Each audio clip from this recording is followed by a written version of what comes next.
संक्षिप्त महाभारत प्रथम खंड आदि पर्व। कद्रु और विंता की कथा। उग्र श्रवा जी कहते हैं, शौनक आदि ऋषियों, अमृत मंथन की है कथा जिसमें उच्च ही श्रवा घोड़े के उत्पन्न होने की बात भी है, आपको सुना दी। इसी उच्च ही श्रवा घोड़े को देखकर कद्रु ने विंता से कहा, बहिन जल्दी से बताओ तो यह घोड़ा किस रंग का है। विंता ने कहा, बहिन यह अश्वराज श्वेत वर्ण का है, तुम इसे किस रंग का समझती हो। कद्रु ने कहा, अवश्य ही इस घोड़े का रंग सफ़ेद है, परंतु पूंछ काली है। आओ हम दोनों इस विषय में बाजी लगावें। यदि तुम्हारी बात ठीक हो तो मैं तुम्हारी दासी रहूं, और मेरी बात ठीक हो तो तुम मेरी दासी रहना।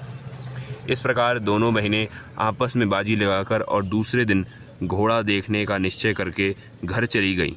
कद्रु ने विंता को धोखा देने के विचार से अपने 1000 पुत्रों को यह आज्ञा दी कि पुत्रों, तुम लोग शीघ्र ही काले बाल बनकर उच्च ही श्रवा की पूंछ ढक लो, जिससे मुझे दासी ना बनना पड़े।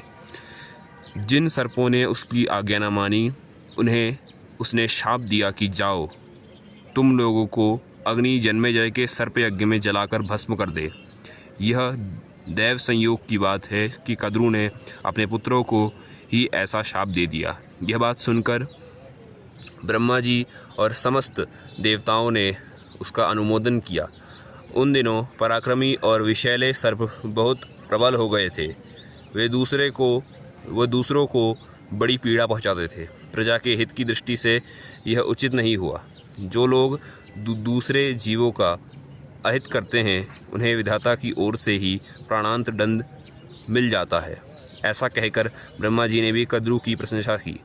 कद्रु और विंता ने आपस में दासी बनने की बाजी लगाकर बड़े रोष और आवेश में वह रात बिताई। दूसरे दिन प्रातःकाल होते ही निकट से घोड़े को देखने के लिए दोनों चल पड़ी। सर्पों ने परस्पर विचार करके यह निश्चय किया कि हमें माता की आज्ञा का पालन करना चाहिए। यदि उसका मनोरथ पूरा न होगा तो वह प्रेम भाव छोड़कर रोषपूर्वक हमें जला देगी। यदि इच्छा पूरी हो जाएगी तो प्रसन्न होकर हमें अपने शाप से मुक्त कर देगी।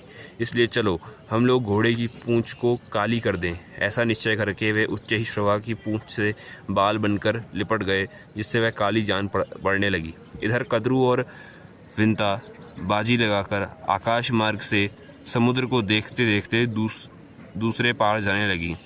दोनों ही घोड़े के पास पहुंचकर नीचे उतर पड़ी। उन्होंने देखा कि घोड़े का सारा शरीर तो चंद्रमा की किरणों के समान उज्जवल है, परंतु पूंछ काली है। यह देखकर विंता उदास हो गई। कद्रु ने उसे अपनी दासी बना लिया। समय पूरा होने पर महातेजस्वी गरुड़ माता की सहायता के बिना ही अंडा फोड़कर उससे बाहर निकल आया। अब इससे आगे की कथा मैं अगली वीडियो में आपको सुनाऊंगा। धन्यवाद। यदि आपको यह वीडियो अच्छी लगी हो तो कृपा करके मेरे चैनल को सब्सक्राइब करें।